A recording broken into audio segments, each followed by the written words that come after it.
ಬೆಂಗಳೂರಿನಲ್ಲಿ ನಟೋರಿಯಸ್ ಕಳ್ಳನನ್ನ ಬಂಧಿಸಲಾಗಿದೆ. ಇದು ಜಿಲ್ಲೆಗೆ ಬೇಕಾಗಿದ್ದಂತ ನಟೋರಿಯಸ್ ಕಳ್ಳ ಆಯ್ತಾ, ಅರೆಸ್ಟ್ ಮಾಡಲಾಗಿದೆ. ವಿದ್ಯಾರಣ್ಯಪುರ ಪೊಲೀಸರು ಕಳ್ಳನನ್ನ ಬಂಧಿಸಿದ್ದಾರೆ. ಅಸ್ಲಾಂ ಪಾಷಾ ವಿರುದ್ಧವಾಗಿ 150 ಪ್ರಕರಣ ದಾಖಲಾಗಿದೆ. ಬೆಂಗಳೂರು ಗ್ರಾಮಾಂತರ, ಶಿವಮೊಗ್ಗ, ಹಾವೇರಿ, ದಾವಣಗೆರೆ ಎಲ್ಲಾ ಜಿಲ್ಲೆಗಳಲ್ಲಿ ಮನೆಗಳತನ ಮಾಡ್ತಾ ಇದ್ದ, ಕಳ್ಳತನ ಮಾಡಿದ್ದ ಹಣದಲ್ಲಿ ಮೋಜು ಮಸ್ತಿ ಮಾಡ್ತಾ ಇದ್ದ ಈ ಅಸ್ಲಾಂ ಪಾಷಾ. ಕಳ್ಳತನ ಮಾಡಿ 1 ವರ್ಷ ಸೈಲೆಂಟ್ ಆಗೋದು, ಆನಂತರ ಕೇಸ್ ಹಳೇದಾಗುತ್ತಲ್ಲ ಆಗ ಮತ್ತೆ ಕಳ್ಳತನಕ್ಕೆ ಪ್ಲಾನ್ ಮಾಡೋದು. ಇದೀಗ ಖತರ್ನಾಕ್ ಕಳ್ಳ ಸೈಯದ್ ಅಸ್ಲಾಮನ್ನ ಪೊಲೀಸರು ಬಂಧಿಸಿದ್ದಾರೆ. ಈತ ಮನೆ ಕಳ್ಳತನ ಮಾಡ್ತಾ ಇದ್ದ, ಮನೆ ಕಳ್ಳತನದಲ್ಲಿ ಸಿಕ್ಕಂತ ಹಣದಲ್ಲಿ ಮೋಜು ಮಸ್ತಿ ಮಾಡ್ತಾ ಇದ್ದ.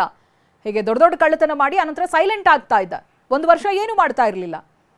ಆ ಕಳ್ಳತನ ಪ್ರಕರಣ ಮಾಸ್ತಾ ಇದ್ದ ಹಾಗೆ ಮತ್ತೆ ಆಕ್ಟಿವ್ ಆಗ್ತಾ ಇದ್ದ. ಆತನಿಂದ ವಶಪಡಿಸಿಕೊಂಡಿರುವಂತಹ ಚಿನ್ನಾಭರಣಗಳನ್ನು ಗಮನಿಸ್ತಾ ಇದ್ದೀರಿ ನೀವು. ಜೊತೆಗೆ ಆತ ಹೇಗೆ ಪ್ಲಾನ್ ಮಾಡ್ತಾ ಇದ್ದ ಅಂತ, ಯಾವ ರೀತಿಯಾಗಿ ಓಡಾಡಿ ಮನೆಗಳು ಎಲ್ಲಿದೆ ಏನು ಅನ್ನೋದನ್ನ ನೋಡ್ಕೊಳ್ತಾ ಇದ್ದ ಅನ್ನೋದರ CCTV ಫುಟೇಜ್ ಕೂಡ ಸಿಕ್ಕಿದೆ. ಕಳ್ಳತನದಲ್ಲೂ ಕೂಡ ಅಸ್ಲಾಂ ಪಾಷಾಗೆ ದೇವರ ಮೇಲೆ ನಂಬಿಕೆ ಇದೆ.